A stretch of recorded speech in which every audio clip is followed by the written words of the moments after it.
Happy Thursday, everybody. I took last week off. I was sick. It wasn't COVID, but man, it was hard to wake up in the morning.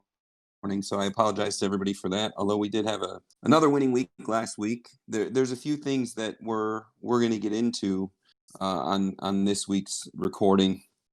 We're going to go.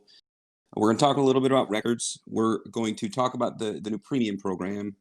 We're gonna go back to, when I say records, we're gonna go back to 3 weeks ago and what we had talked about with some of the team records and where they were, where they are. We're gonna talk about Thanksgiving. How do you play Thanksgiving? We're all sitting around with family, and football is our only escape. And I'm gonna talk about how the smart way to approach Thanksgiving is, and then I'm going to revisit the strategy from week one because I think that we got some new people following, and I just want to go back to it and get us all back to the true strategy, the reason that we started this chat.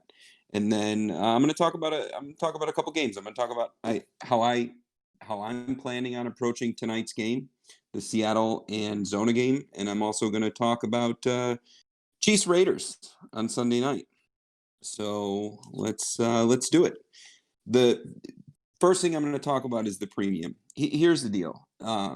You know, we're going to switch this sports chat to premium access. So the picks that I put up are going to be premium access only. It's not the same premium as for the entire site. If you're a premium member to the entire Discord page, you're going to get access to it regardless. If you want to be just a premium member to the sports page, all you gotta do is tip the bartender.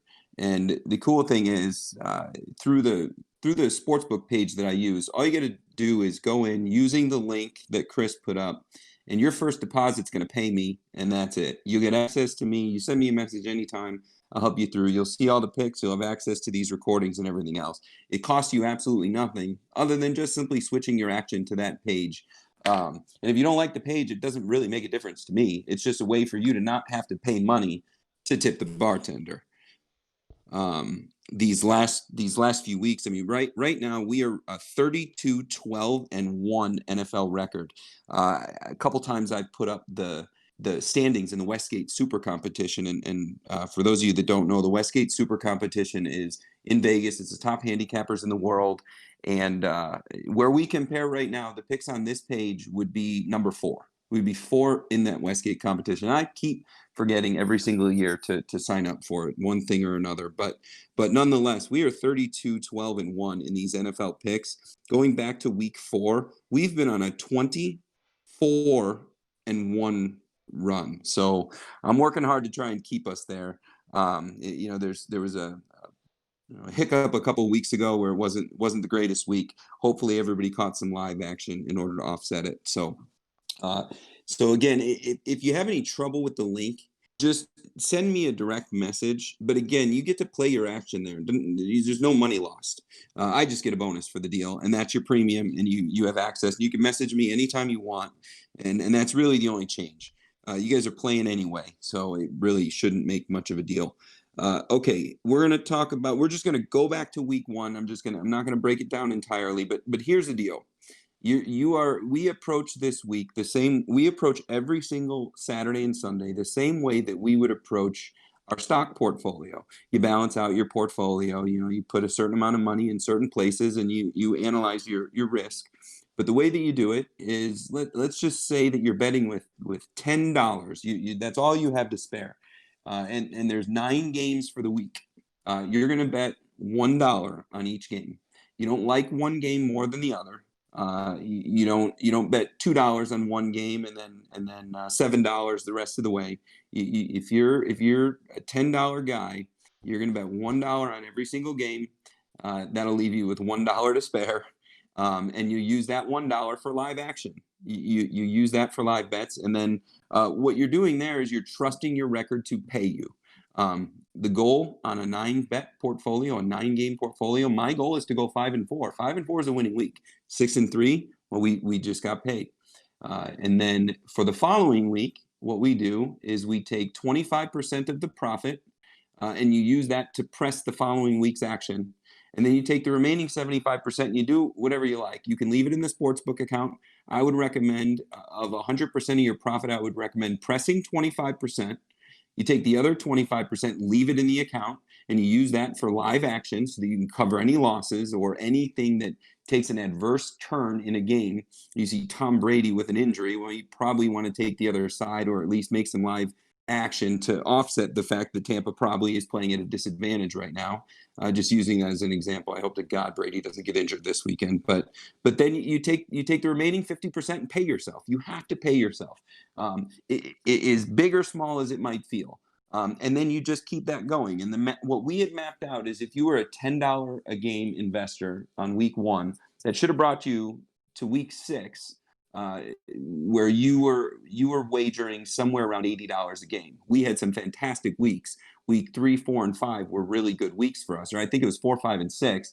And you know that should have brought a handful of you. If you were starting at $10, it should have brought you to 100 or $120 investor. Not to mention the fact that you paid yourself every single week.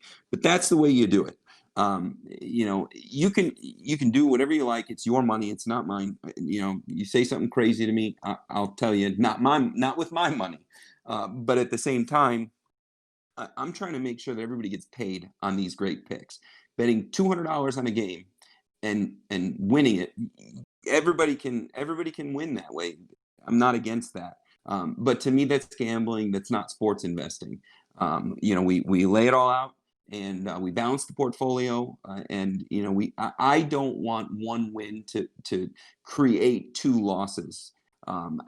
Even though that one win can create 2 wins, I'm more protective of the downside.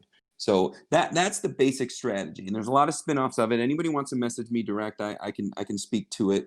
But more times than not, when you deviate from it, you get burned. Vegas always wins. The house usually wins. So that's what we started this group talking about, was how to get paid on the winning picks. I'll just hit some don'ts, and then I'm going to talk about the Chiefs and the Raiders real quick. But so here's the deal. The don'ts. I believe that it is a strong sin to bet on any NFC East matchup. Those of you that have been listening to this for weeks, you know, you've heard me say it, so I apologize with the broken record. But you know, Dallas and Washington, Philly and Washington, Philly and the Giants. I just don't touch the matchups. And the statistics show the dog usually shows up, but who knows when the winner is going to show up. It's just not a safe place to invest. And when you're looking at 16 games on an NFL week, well, if you cross 4 of them off, great. Now you only have 12 games that you're looking through to try and analyze and decide which ones you like. So I mean that's really the big one. I personally don't believe in Sunday night, Monday night, or Thursday night. I think it's an easy way to lose. Somebody had I think there were a couple different posts in the page about the Bears on Monday night. My only comment was Monday night, easiest way to lose. And, you know, Minnesota ended up winning that game. And I think that they went into it a dog. I don't know if they were, I wasn't even watching. I was watching some stupid show with my wife. But statistics have shown on Sunday night. So if we were to take Sunday night and just go back for the next 1, 2, 3, 4, 5, 6, 7 weeks, this past Sunday night, we had a dog win. The prior Sunday, we had a dog cover. The prior Sunday night, we had a dog cover. And that particular Sunday night, that was the Seattle and Zona game. I originally liked Seattle. If you guys remember, I had that posted, and I liked Seattle to cover the 3 or 3.5. And when they flexed it up because it was the better game than the one that was originally on Sunday, I immediately went up with a message and said, it's now been moved to a Sunday night. Please disregard the pick. And what happened being Sunday night? Zona forced an overtime, and they ended up winning by 3. So that was just a flat out dog win there. The week before that, we had a 3-point underdog win outright. That was the Niners Rams. A week prior to that, we had a dog cover, which was the Giants against Tampa. Tampa was a 12.5-point favorite, which on paper, why on earth would the Giants even be in the same county with Tampa? And that ended up being, I think it was a 2-point game. The it's Sunday night. It's the weird things that happen. So again, you could win a Sunday night game. I say stay away, because eliminating the risk, and Rob talks about it, walking away is the most powerful thing you have. And then the week prior to that, we had a dog cover. So if you look at Sunday night, I guess the pattern is you take the dog. That being said, you look at this Sunday night coming up, and the spread now is 8 points. So KC's an 8-point favorite coming off of a bye, going up against Oakland. I'm sorry, going up against Vegas. The spread's now at 8 on a division game. So if this was playing on Sunday, I would say Chiefs all day. All day Chiefs. This is a revenge game. Andy Reid was very outspoken about what the Raiders did. Not only did the Raiders win and beat them at Arrowhead, he took the team buses and did 2 victory laps around the perimeter of Arrowhead Stadium, gesturing and doing all kinds of stuff that Andy Reid thought was unsportsmanlike. So I think that there's going to be some revenge on the minds of Kansas City with this game. If it was on Sunday, I'd be all over the Chiefs. The only thing that would stop me from playing the Chiefs is if the spread went above 9. But all that being said, it's Sunday night. So I'm not making any recommendation other than reminding everybody it's a Sunday night game. 8 points in the division is a lot. It is a lot. A division matchup at 8 points it's something to really be concerned with. The revenge game and Andy Reid coming off a bye is what makes this interesting. Sunday night makes me walk away from it. I live in Kansas City. I win by watching the Chiefs win this game. If they win by 1, I'm a fan. I will be really upset with myself if I have action on the Chiefs and they win by 7, and I can't truly be happy for that because I had a financial tie-in to the game. So play it how you wish. Sunday is dangerous. Sunday is scary. The Chiefs should crush them, but there's action elsewhere. There's other games that I really like. So I don't think you need this particular Sunday night game in the portfolio. 8 points makes it a pretty scary one. The Chiefs tend to take a lead and let teams back in it. And there's really no telling why or when they're going to do that. So that's my take on what's going to happen Sunday. We're going to talk. Go ahead. Wesley, so is your rules just against the game in total, or do you recommend lives on these Monday, Sunday night, and Thursday games? Yeah, so I'm going to talk about how, in fact, if you want me to get into it right now, I was going to save the Zona game for last, this Zona Seattle game. I was going to talk about that last and how I think we play that, which is similar to how I would recommend playing this Kansas City Raiders game. So I'm going to push that towards the end if you're good with that. Yeah, go ahead. Okay, so the next place I'm going to go, I'm going to talk about records and random teams. And 3 weeks ago, I was highly concerned for the kind of run we were on. We were at the end of we had a couple 5-3. We had 6-3, 7-1. We were coming off some really good weeks, and I started to really look at dogs. In fact, I posted on the group that there was an ESPN article about all the dogs that won and covered. Well, we were ready for that week and went 5-0. And so just looking through what we had broken down back then, what we had talked about back then was Atlanta was 1-6. The Bears were 5-1. Tennessee was 5-1. Raiders 3-3. Denver 2-4. Kansas City was at the hang on, where is it in my notes? At that point, Kansas City was 6-1, which they still have only lost 1. And Pittsburgh was 6-0. They're now 8-0. Green Bay at that point, Green Bay was 4-1. What I had talked about then was if you look at last year's standings and finishes, nobody went 16-0. Nobody went 15-1. And I think that only one team went 14-2. So there were 13-3, 12-4. Those are fantastic records. So what we were calling for back then was, and I'll just start with the teams that are the most interesting right now. What we were calling for that back then was Pittsburgh to finish at 13-3 or 12-4. Even if we bump that to 14-2, there's losses coming. Pittsburgh hasn't lost since then. So in these weeks to come, we're at week 11. Pittsburgh's played 8 games, so Pittsburgh got 8 more games to go. And what I'm saying is they have 2 to 4 losses coming out of 8 games. So I'm going to be watching Pittsburgh heavily. A couple weeks ago, somebody asked, why I'd never looked at Pittsburgh, why I didn't like the spreads they were going up against. And it turns out we were right because they played some long spreads and didn't cover. But what I'm looking at with Pittsburgh right now is where are these losses coming? So in the weeks to come, and I would encourage everybody, take a look at Pittsburgh. there's losses coming. They are not going 16-0. They're not going 15-1, and I don't think they're going 14-2. Teams just don't do that very often. The same thing with the Chiefs. The Chiefs right now, I believe the Chiefs are sitting at 7-1. The Chiefs, given where the Raiders are in the division, the Raiders are sitting at 6-3. The Chiefs probably need 12-4 or 13-3 to win the division. And we're probably 3 weeks away from clinch time. So the Chiefs have some losses coming. So that makes this Sunday night game even more interesting. Do the Raiders have the Chiefs number? I don't know if they do or not, but I'm not willing to throw money at it on a Sunday night game with an 8-point spread to figure that out. Because again, the Chiefs, in order for them to go 13-3 or even 12-4, that means they got 3 or 4 losses coming in the next 8 games. So that means they're going to lose half of the games that they have coming. As a fan, I don't want that to happen, but it's just a fact of how it's going to play out. So when are they going to lose? Well, I don't know. This Raider game on Sunday night probably it wouldn't surprise me if they lost, because so far the Raiders are the only team that proven they can beat them. So that makes that game a walk away. But again, you look there, and then Green Bay, we were calling for Green Bay to lose another 3 games. So Green Bay's another one that I'm looking at. But I'm going to go to some of the other teams, some of the lower end teams. Denver's one of them that I find very interesting. Denver, I look at them as a 5-10. I'm sorry, 5-11, maybe a 6-9 team.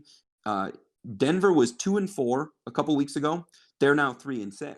So if they're going to go 5-10, they got 2 more wins coming. And where are they coming? I don't know if it's coming this weekend, but Denver's another team that I'm really strongly looking at. And the other team in the weeks to come is Detroit. Detroit's playing this odd game where they're kind of in it with everybody. They can beat Arizona, but they lose to Minnesota. They could play New Orleans tough. Detroit is probably an 8-8 team. Well, if they are an 8-8 team, that means that they got another 4 wins coming out of the next 8 games. And where Detroit gets interesting is the teams that they play to close out the season. Denver also gets interesting to me, and I'm not saying that I'm calling for these teams to win outright, but they are going to win that amount of games in what's left. But where Denver gets interesting is they're probably going to be dogs in every remaining opponent that they face. Tennessee's another interesting one to me, because Tennessee, they have to play the Colts, the Packers, and then they get Jacksonville, Baltimore, Detroit, Cleveland. So Tennessee's got 4 more wins coming, and they're probably going to be favorites in it. But where it becomes interesting is they may be dogs in some of these games that they have coming. So these teams that we know have wins coming, like Detroit, Denver, and Tennessee, there's value in taking them as dogs, regardless of what the points are, because we know that they got some games where they're just going to flat out win. I know I'm kind of talking in circles, but I want to let everybody into what I'm looking at in the weeks to come. Teams don't just come out and crush each other. We also called for the Bears to be an 8-8 team. I said the Bears are going to be an 8-8 team. I am a Chicago fan, and they're an 8-8 team, and they were 5-1 at the time. They're now 5-5.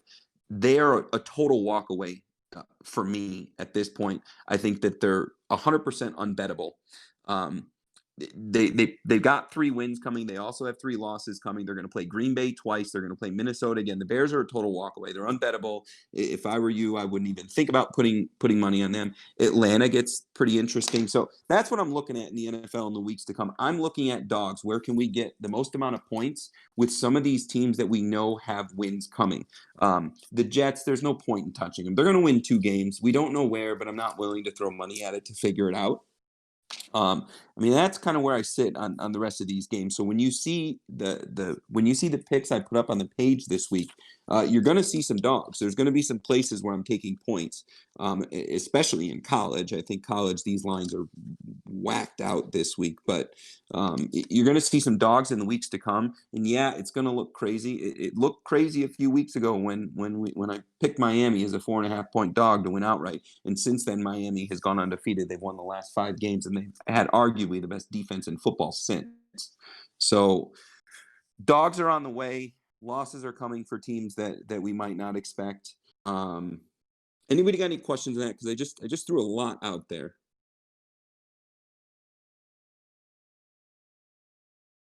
No, I don't think there's any questions posted in the chat. All right, you good? You got anything on it? No, not yet. I'm waiting for that Seattle talk. All right, so here's where I'm going to go with Arizona and Seattle. Let's talk about it. Thursday night game, right? Thursday night to me is not as bad as Sunday night, but I still, for me, I won't touch NFC East matchups, and I won't touch Sunday, Monday, or Thursday. Sunday, I just flat out won't touch. Don't touch it. Leave it alone. Walk away. It was a long weekend. I was in it all day Saturday, all day Sunday. Sunday night, I'm just not touching. Monday night, it might be a little bit different, but Monday night, I still won't touch it, and that makes it easier for me to choose where my attention goes. Thursday night can be interesting because every now and then you get a matchup like this, a game that we want to watch. Here's what I'm going to say about it: Arizona, Seattle, in their last three matchups. So the one time they played this year and the two times last year, the game had a 3-point margin. The spread right now is 3. Some places it's 3.5. So at 3, if we're going to go on the history, these two teams know each other well. These two coaches know each other well. And at this point, you're basically betting on a push because these teams finish with a 3-point margin. The approach I would recommend with this game, and I mean, I'll give you some high level stats of just what I see. I did a lot of breakdown on this game because I thought it was a Sunday game. And so I spent more time than I should have. I spent about 2 hours on this game. But I'll just tell you, high level, Seattle's got the number one offense. I'm sorry. Zona has the number one offense. Seattle has the number 32 defense. Nobody would think that Seattle has the number 32 defense, but they do. And what's even crazier about them is in the last 4 weeks, Russell Wilson has thrown 8 interceptions in 4 weeks. So if that pattern holds true, they will potentially be giving the number one offense 2 extra chances tonight. So that's one thing that just jumps off the page at me. The matchup that's interesting is that Zona's number 1 against the rush, and Seattle's number 4 against the rush on defense. So that'll be an interesting matchup. Arizona's got 22 sacks on the season. That's pretty good. That's I don't have the rankings in front of me, but I would bet that that's a top 15, not even probably even a top 10. Zona's averaging, in the 8 games that they've played, 22 sacks. I mean, that's almost 3 sacks a game. That's pretty good. Well, Seattle's allowing 30. So you got a team that sacks the quarterback and a team that allows the quarterback to be sacked. I'm not down on Seattle, but just those little high-level stats should give everybody a little something to think about. I don't think that the home field makes a difference in a COVID world. I don't think that the travel from Arizona to Seattle makes the least bit of difference. This game is on at nighttime, so they've had time to adjust. All that being said, this is how I would approach the game. No action on the game. No pregame action. No Arizona, no Seattle. Don't touch that. This is what I'm recommending. If you go into the first quarter, Arizona 3.5 first quarter, I would lay money there. And I would look at this game when we this is not a part of your Saturday Sunday portfolio. Pick a dollar amount that you're gonna go with. So we'll just stay with $10. You're gonna bet $2 on every one of your live actions. So I would start with your and again, I know that everybody's betting different dollars, but I'm trying to keep it approachable and easy for my slow mind to do math. But on this game, I would start with $2 or 200 or whatever your number is. Start there, and I would take Arizona over 3.5 for the first quarter. That means that they just need to score a touchdown in the first quarter. They may do it, they may not. Then what I want you to look at is Arizona over 13.5 for the first half. They're not a great first half team, but this is not a great defense that they're playing against. So you can go ahead and place that right now. And I think you're going to hit one of them, possibly both of them. The other thing that I want you to look for is wait for a lead. So Seattle scores first, right? Right now, Seattle's a 3-point favorite. If Seattle scores first, Arizona is probably going to be anywhere between a 7 and a 9-point underdog. At that point, the move is Arizona and the points first half, anything above 6. Because again, Seattle and if Seattle scores first, and real quick, you're going to be happy that you have these individual team overs bet early. because if they score early, this Arizona 13.5 is going to go up to 17 or 18. So we got 2 plays. Arizona first quarter, you'll get paid. Arizona first half, you should get paid. And then we're waiting for whoever scores first. Now, if Zona scores first, so now Arizona scores first, I have a totally different opinion on Seattle. If Arizona scores first and they go up, say 7-0, well, Seattle's not going to be a 3-point favorite anymore. Seattle's probably going to be, it's probably going to be 1, or it might even shift to where now Seattle gets points. But the move there, if Zona scores first, you're now looking at getting points for Seattle first half. So Zona scores first. Even if it's a field goal, you're probably going to take the +4.5 or the +6 on Seattle for the first half. Ride that out. That's where I would go. And I think that at that point, the game will talk to you. If the game ends at halftime as a tie game, or if the game ends at the end of the first quarter as a tie game, walk away. Watch the game and be a fan. The only thing that I'm recommending wagering on in this game is the dog when there's a margin. Neither one of these teams is blowing out the other guy. If Seattle if Seattle goes up 14-0, that's even better to take Zona. If Zona goes up 14-0, take Seattle in the points. This game, again, the only thing I feel good about is Zona scoring in the scoring those points in the first half and the first quarter. You may be able to reinvest in that. If Arizona goes 3-0 on their first series, or if Seattle goes 3-0 on the first series. The reason I don't like Seattle in the first half is because it's 14.5. That's the hook will burn you there. The hook will burn you there. 2 touchdowns does nothing for you. You need 3 scores. But if Seattle goes 3-0 on their first possession, or even the first play, if the first play Russell Wilson gets sacked, well, that 14.5 Seattle first half, that'll change and that'll go down to 12. Then you're an investor on Seattle, because Seattle's going to score 13. They'll probably score 2 touchdowns in the first half. If for some reason Arizona stumbles a little bit in that first quarter and they don't score on the first drive, and they have to punt the ball, you're not going to get 13.5 anymore. It's going to drop, and the Zona team over under is going to end up being 10.5 or 11. That's the way you play this game. If you lay 3 points on Seattle right now, or you take 3 points in Arizona, you may win, you may lose. But I just mapped out a whole bunch of different things you can watch for in the game and actually get paid. You can get paid 6 times on this game. This game, there's absolutely no reason to go into a division matchup where the teams have a 3-point margin of win or loss over the last 3 times they played. There's no reason to go in there and take 3 points again and hope that you get it back. There's nothing that says one team is going to blow out the other. I could be wrong, but the risk, the risk reduction, the risk, I don't even know the word I'm looking for, but minimizing the risk, that's more powerful than having a pair of balls and throwing the money down. If you really like Seattle, feel out the game. You might be able to catch it at 2.5, depending on what goes on. But what I just laid out is how I would approach this game. That's how I would approach almost any Monday night game or Sunday night game, for that matter. I don't play them, but if I were to, that's how I would approach it. So the plays, I'm just going to say it again. Zona over, team over, quarter 1, 3.5. Zona over 13.5 first half. We're looking for any form of a lead and jumping on the dog, taking any points over 4 or 4.5 on the dog for the first half. If any team opens up a big margin by 14, by 17, take the dog and take as many points as you can. If you win a couple and you find a team ahead by 7 at the half, but you at that point, I would throw something. If you're 3-0, 3-1, 2-0 on these wagers, again, we're betting $2, the same wager and everything. At that point, I might throw a little bit, throw $2 on the money line and hope for somebody to come back. And then instead of and then you get a big win on that money line, that's worth it if you've cashed 2 tickets already. But that's how I would look at this game. Okay. Just switch over to college for a little bit.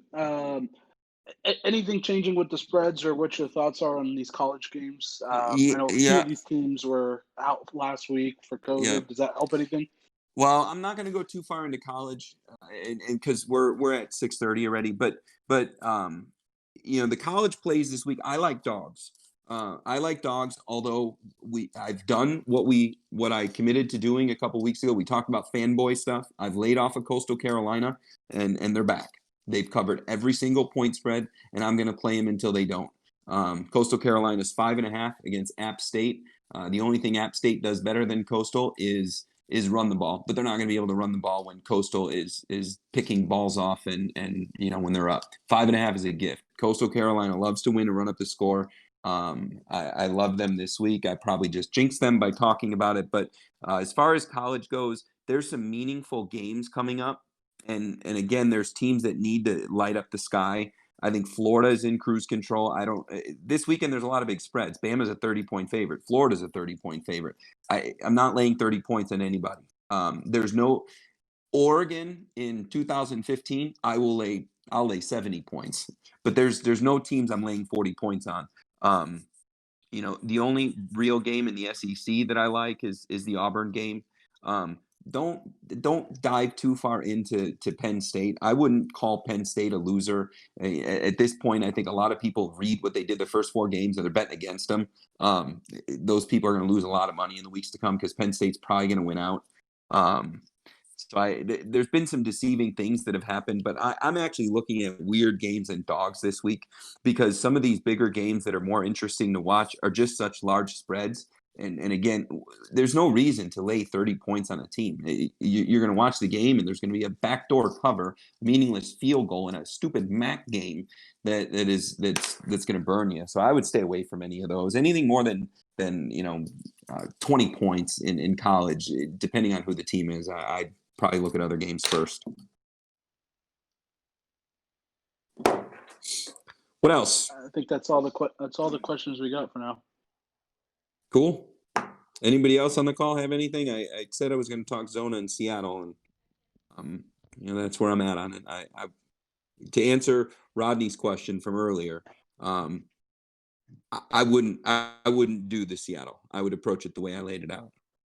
How's college for Michigan? You think there's a hope for them to come out there funked? They've been losing some mean games, but I'm just a Michigan guy. Loved them as a kid. You think they'll come out there? Well, their losses and come out doing good. I guess I don't know.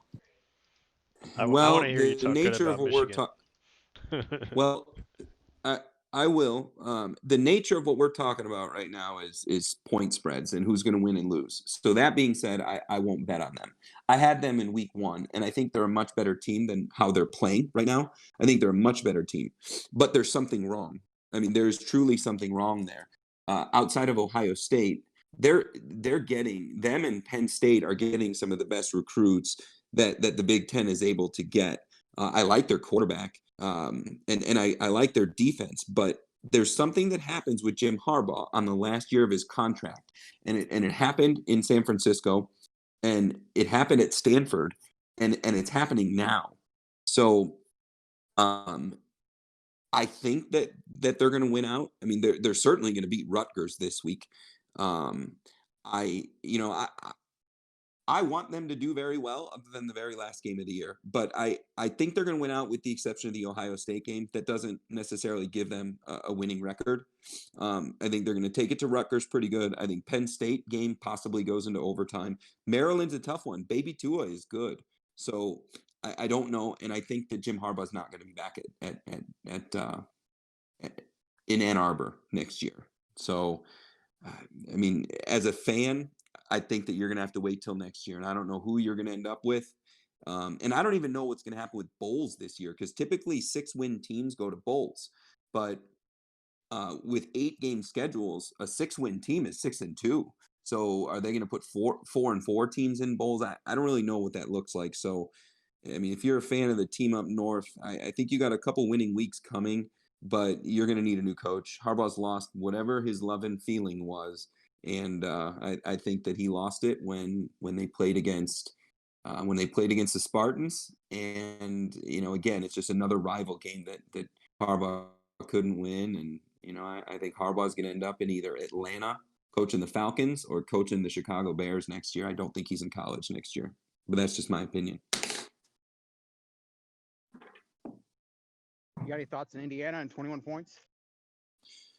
Yeah, I mean, I'm an Ohio State fan. I think that so I'm going to try and talk. I'm going to try and not talk as an Ohio State fan there. I don't trust Ohio State with 21 points. I know the team. I know them well. I love them, but I don't trust them with 21 points. Although outside of Penn State, they've won by 21 points. But if you look at Indiana, they're 4-0. They're playing well, but that record's over that the record and the quality of it I think is a little overstated. They went into overtime against Penn State, and at the time Penn State was ranked number 8, so now everybody's getting a little excited about Indiana. And then they take it to Rutgers, then they go and they beat a broken team from Ann Arbor, and then they went to Lansing. They went across that ugly state, and they beat another team that's I don't know that MSU is much better. That being said, 21 points, not with my money. I mean, I would not place a wager on Ohio State, although if I had to, I would say that they would cover it. Indiana's getting really good play out of the quarterback. But he's thrown 3 picks in 4 weeks. That's not necessarily great when he hasn't really played the best defenses that the Big Ten has to offer. And I don't think Ohio State's played their best defense, but Ohio State has not really established much running game at all. So that demoralizing piece there, doesn't really exist on what their offensive performance is. And Indiana's allowing sacks. I mean, they've allowed 12 sacks in 3 games. So usually 1 out of every 3 or 4 sacks out of Ohio State ends up in the back of the end zone or with a turnover. So I wouldn't touch the game. But we could argue that Ohio State's win qualities are not very good at this point. So 21 points doesn't make sense to me because I got 5 games that I like, and 3 out of the 5 were getting points. So I'd rather be on that side of it, because some of these winning teams, like right now, Ohio State and Indiana, we got 2 undefeated teams. One of them's losing. I mean, it's just what it is. One team is losing this week, and we got a bunch of situations like that. Wisconsin Northwestern's another one. So there's a winner and a loser on some of these, and I would just much rather take points in a few other games and just watch a juicy dog go ahead. I love Central Florida. I absolutely love that play. They're getting 5.5. They're getting 6. They might be 6.5 by kickoff, and they're going to win the game. So there's other places to put the money. That's my take on the Indiana Ohio State. I hope I wasn't too much of an Ohio State fan there. Only a little bit. True colors. We're good to go. All right, cool. One quick question. Yeah, go ahead. Any value, and I emphasizing the dogs here on college or NFL. Any value on a teaser play, and I'm emphasizing dogs here. Yeah. So here's what I'll tell you about teasers. The way that my site works is if I went Ohio State, 21, and I went Auburn 11, right? If I did that, in order to tease it, the 7-point tease, it now makes it kind of a parlay, right? So Ohio State goes down to 14 and Auburn goes down to 4. So it looks great on paper, but you got to win them both. So I don't believe in teasers, because if you need to tease it down, that means you like the other guy. So if you want to play Ohio State and you want to tease it down to 14, why not just bet Indiana, and instead of paying extra, instead of buying the points? So if you're looking at a game and you really want to buy points, buy the hook, buy the half a point. I'll always say that, buy the half a point if it's cheap enough, but don't buy the half a point down to 130. Walk away from that game. But if you're looking at, I like Ohio State, I want to cheer for them, but I don't think they're going to cover. Don't tease that game. Don't take 2 games and create a loss because you need them both to win. I've never had any luck with teasers, and again, it's minimizing risk. Parlay, you have to play the parlay, but again, if we're betting $1 on every game, I'm going to bet a 10-cent parlay on every single game. That way, if we go undefeated, we get paid on that. But a parlay is not a full bet, and a teaser, it's just not a strategy I go with. You're better off betting both games and going 2-0, or 1-1, if you go 1-1 on a teaser or a parlay, you're a loser. If you go 1-1 on 2 different games, well, you push. Thank you for the insight. Yeah, that really makes sense right there. Yep. All right, guys, we're at 40 minutes, so I hope everybody cashes some tickets this week. Chris, it looks like you're unmuted, and say what you got to say. Yeah, I just wanted to emphasize the way the channel's going to work. So basically, let me scroll down here. So basically, this open sports bet channel that will remain open. The sports bet and sports bet questions, those are the ones that are going to be locked down after tonight. These videos will no longer get posted everywhere. I'll post them in one of those 2 channels, probably the regular sports bet, just because there's so much detail being talked about that we want to keep that on the subscribe side. So I know Wes kind of touched on it, but that $100 minimum, that's not going away. So that's basically the money that you will use to bet with in Bovada. So it just, he gets a little cut of it, not from your 100, but the site pays him a referral fee. So that's kind of how we're running it now. If anybody has questions, we did run into one thing today where if you were in a no-bet state, say Maryland, for example, which is terrible all over the place for many reasons, but if you're in a no-bet state, you'll get kind of a pop-up saying that you can't use it. We'll figure out a way to get around that, whether it's an offshore VPN, something, but there is a way to get around it. If you have a problem, just either message me or Wes. And I'll say, I go on another show, Second Half Chaz. This guy's awesome. He's taught me a lot of what I know. Sportsbettingweekly.com is his site.